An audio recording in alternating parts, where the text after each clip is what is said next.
আমাকে সবাই জিজ্ঞাসা করছিল তুমি কেমন আছো। হ্যাঁ, এরকম করতে নেই। কি জিজ্ঞেস করছে? কি জিজ্ঞেস করছে সবাই? ওই বউটা জিজ্ঞাসা করছে ভলু কেমন আছে। আমি বললাম ভলুর একটু শরীরটা খারাপ ছিল, এখন সুস্থ হয়ে গেছে। ও, দেখছি বলু তোকে সবাই ভালোবাসে, সবাই আমার খোঁজ বলছি নিচ্ছে। বাচ্চা বেদর মানে কি যাবো রে তোদের বাড়িতে, অজা বদমাশি করে। আমি তোকে বেঁধে রাখবো। এই, তোর ভয়ে কেউ আসতে চাইছে না বলু। আইসু এই না পায়ে ওঠো, পায়ে ওঠো। এই তো পায়ে ওঠো। ঢেকু গেল, ঢেকু গেল। বাবা সব বোঝে, কিচ্ছু কে বলে না। খেলবে ঢেকুচ ওই দেখো, কুচ কুচ।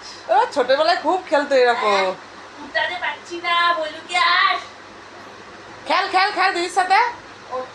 ঢেকুচ কুচ খেলো, ঢেকুচ কুচ খেলো।